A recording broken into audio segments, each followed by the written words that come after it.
ఏదో ఒకటి చేయండి అని అడగడం, అంతే, ఇంకేం లేదు. సార్ ఏంటి వక్ఫ్పై షాక్? నిజమే కదా, వక్ఫ్ మీద ఇప్పుడు ఇంకా సేపట్లో నిన్న మనం అప్పుడు జరుగుతుంది 2 గంటలకు వస్తుంది, కానీ supreme court has made up it's mind. ఈ బిల్లు రాజ్యాంగ అంశాలకు విరుద్ధంగా ఉందనే అంశం సుప్రీంకోర్టు తీసుకుంది. సో 3 కీలకమైన అంశాల్లో ఒక 8 పాయింట్స్లో వక్ఫ్ బిల్లు మత స్వేచ్ఛ, మైనార్టీల హక్కులకు సంబంధించి భంగం కలిగిస్తుంది. కానీ 3 అంశాల్లో సుప్రీంకోర్టు నిన్ననే వాళ్ళు ఉత్తర్వు కూడా ఇవ్వబోయారు, డిక్టేషన్ కూడా మొదలుపెట్టారు. పెట్టిన తర్వాత కాదు మా మాట వినండి అని సోలిసిటర్ జనరల్ తుషార్ మెహతా వెంటబడితే ఇటువైపు ఏమో కపిల్ సిబాల్, రాజీవ్ ధావన్ లాంటి వాళ్ళు ఉన్నారు. 3 విషయాల్లో వాళ్ళు బ్రేక్ వేసింది సుప్రీంకోర్టు. ఒకటి, వక్ఫ్ బై యూజ్ అన్నది ఉంది కదా, నేను మీకు నిన్న చెప్పాను. అంటే ఇక్కడ ఎప్పటి నుంచో ఉంది, ఈ అరుగు ఉంది, దర్గా ఉంది, లేకపోతే ఇంకోటి ఉంది, వక్ఫ్ బై యూజ్. ఈ వక్ఫ్ బై యూజ్ అని కోర్టు అనుమతించిన వాటిని, కోర్టు ఇప్పటికే వక్ఫ్ ఆస్తులని చెప్పిన వాటి మీద మీరు మార్చడానికి వీలు లేదు, డీనోటిఫై చేయకూడదు.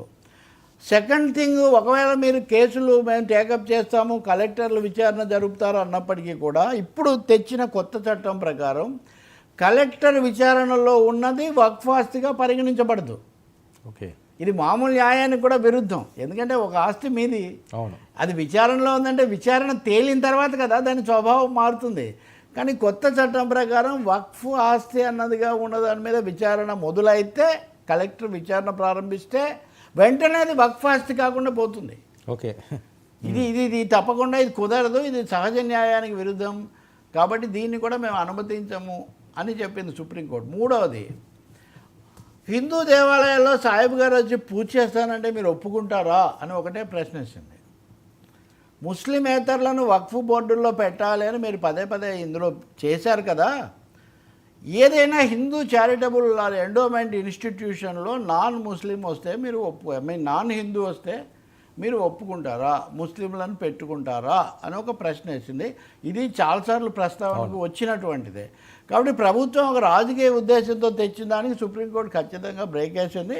2 సభ్యులు ఎగ్జిక్యూటివ్స్, అంటే నాన్ ఎక్స్ అఫిషియో సభ్యులు, అంటే అధికార హోదాలో సభ్యులయ్యే వాళ్ళు ముస్లింలు కాకపోతే వేరే విషయం, కానీ వక్ఫ్ బోర్డు సభ్యులుగా నియమించబడే వాళ్ళు మటుకు పూర్తిగా ముస్లింలే అయి ఉండాలి, నాన్ ముస్లింలు ఉండకూడదు అని సుప్రీంకోర్టు చాలా ఈ 3 అంశాలతో మేము వెంటనే ఉత్తర్వులు ఇవ్వబోతున్నామంటే వాళ్ళు ఆపారు. బహుశా విచారణ ఇప్పుడు మొదలై నడుస్తుంది, కానీ ఈ లోపల మధ్యంతర ఉత్తర్వులు సుప్రీంకోర్టు తప్పకుండా ఇచ్చే అవకాశం ఉంది. కేంద్ర ప్రభుత్వం తడబడుతోంది అక్కడ వివరణ ఇవ్వడానికి, దానికి అది చివరకు ఈరోజు సాయంత్రానికి ఏం జరుగుతుందో మనం చూడాలి. కానీ ఒక పెద్ద మాస్టర్ స్ట్రోక్ అన్నటువంటి వక్ఫ్ బిల్లు కాస్త మేజర్ షాక్ లాగా మారింది నరేంద్ర మోదీ ప్రభుత్వానికి అన్నది మటుకు చాలా స్పష్టం. ఇంకా కొత్త మతాలకు సంబంధించి కొత్తగా చెలగాటం ఆడడానికి, ఇలాంటి సమస్యలు తెచ్చుకోవడానికి సిద్ధపడకపోవచ్చు అని అనిపిస్తుంది సార్. దీంట్లో ఇంకా 8 పాయింట్లు ఉన్నాయి, మళ్ళీ మనం మాట్లాడుకోవచ్చు సార్. కీలకంగా ఈ 3 breaks, 3 shocks. Sir, KTR double tone, Revanth రాజీనామా. అంటే ఇంట్రెస్టింగ్ ఇది. కేటీఆర్ ఈరోజు